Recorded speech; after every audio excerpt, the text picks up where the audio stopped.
Alright, and welcome back to yet another No Name MAME game. Today's No Name MAME game is For Fun in One, and as you're probably suspecting, this is a clone of various popular arcade games. We'll start it on the first one, Galactic Convoy. Let's see if you can recognize this one in the first 10 seconds.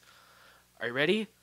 1,000, 2 1,000, 3 1,000, it's Centipede 1,000. Yeah, so now, I don't like using the word clone, just throwing it out lightly. It seems like a lot of people overuse the word clone, like they'll talk about Puyo Puyo as a Tetris clone.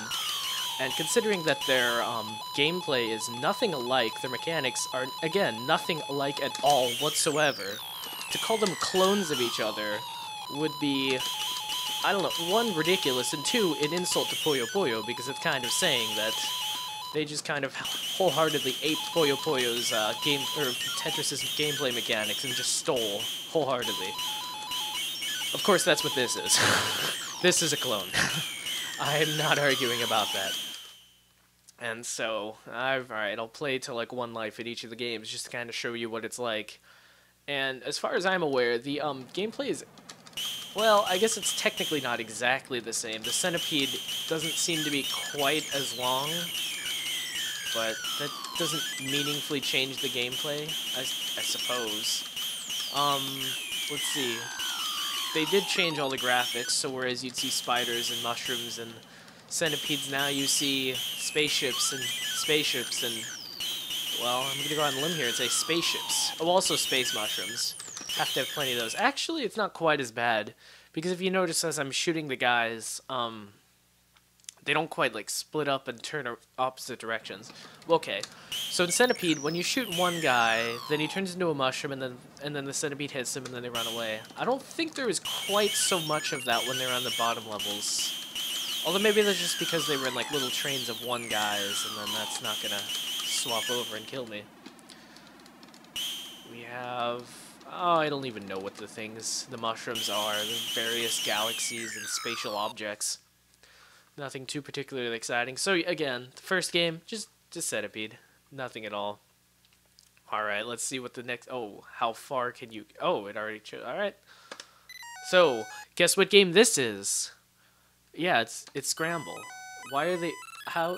I thought the whole point about making a clone was to at least pretend you were somewhat different. Although I do enjoy that they have both of the weapons set to the same weapon.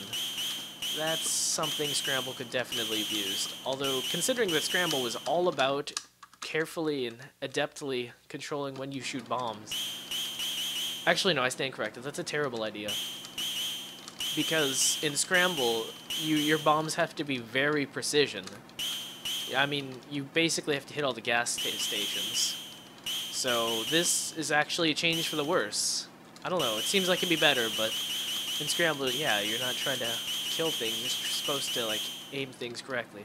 Although we do enjoy that they do explicitly label the thing as gas now, because in Scramble, if you remember, it was like a weird oil tanker thing, sort of thing, and then you had to, like, just know that it restored your fuel, and that's a little bit of a stretch.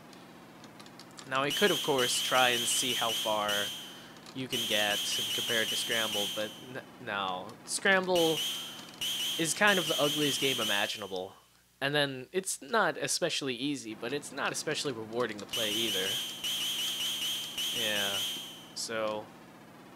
Oh, you can crash into walls. What a surprise. Oh, extra coin for extra... Oh, enter coin for extra jets to continue the job.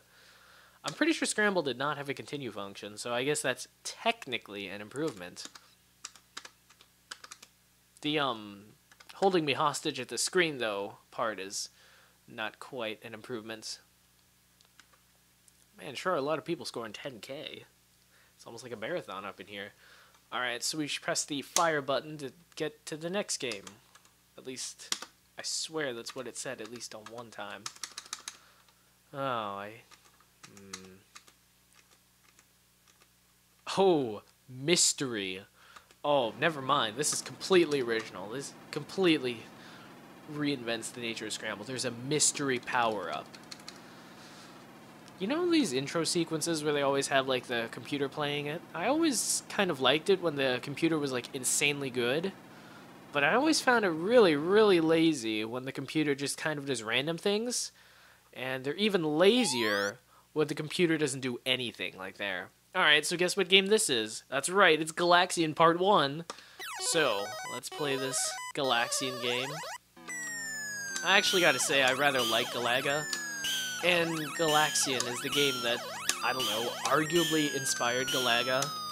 I have some amount of fondness for it. That being said, as a game, it's horrendously slow and a little monotonous. I mean, sure, it gets you into, like, these tight situations where you have to, like, oh, can I dodge it? Can I dodge it? Sort of thing, where you're, like, in the corner and you're like, oh gosh, but I don't know. Personally, I see a shoot 'em up as being about, like, flying across the screen and doing crazy stuff, like going left and right, up and down, shooting everything. This is just way too slow for my tastes.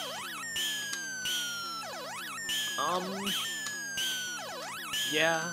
I mean, I'm sure you could check point values. Maybe they changed one thing or two, but no, this is essentially Galaxian. Although I am a little bit curious to see if they implemented a continue function on this game.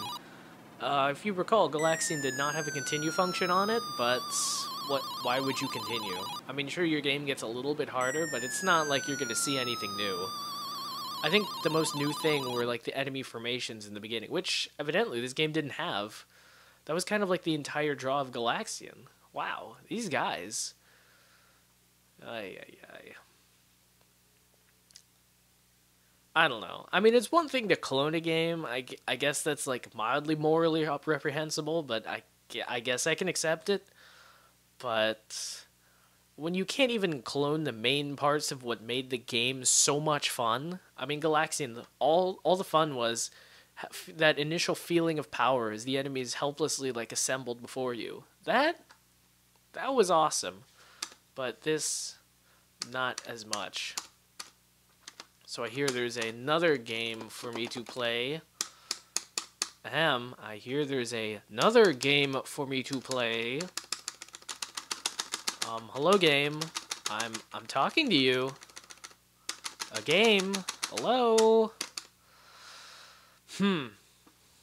Yeah, that's the problem with arcade games. They don't respond too well to verbal contact. Alright, let's play this last game. I'm not even gonna pretend. It's clearly Pac. Oh my god. Look at Pac Man. What have you become, Pac Man? This is like some terrible, horrible Nintendo port. Like, NES 8-bit sort of port. Not a bad port done by Nintendo. Oh, they changed the ghosts, so they turn green now. That's definitely enough to assert that, Actually, alright, check out this clip.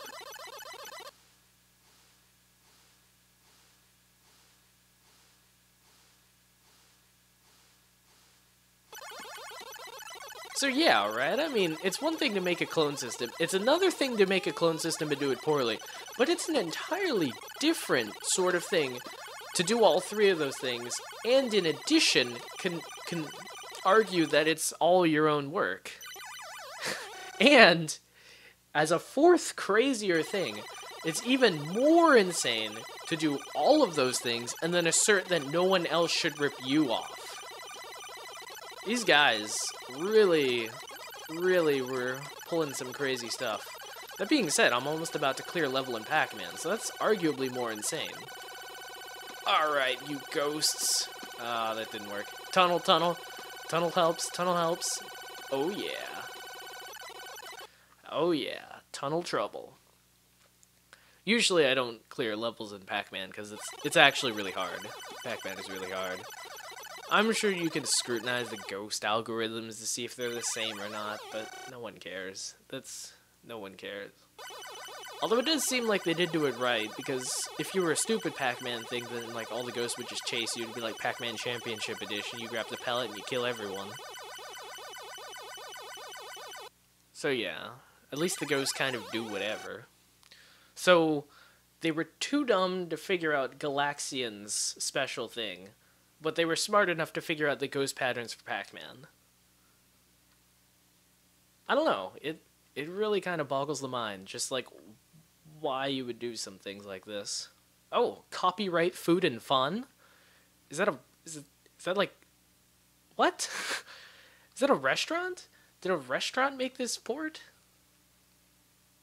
Oh, there we go.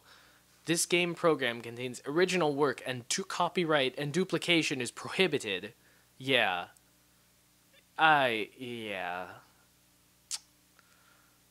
I don't know.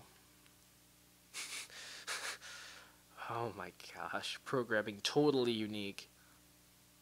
Well, this is an example of what you find when you look a little bit too deeply into MAME. You start finding all these weird collections with more numbers in the title than words.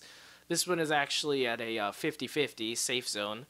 But, I mean, if you've ever wondered just what those games... Wait. So, they can have the programming good on this. I mean, you look at that ship's kicking ass. He's doing way better in Centipede than I did.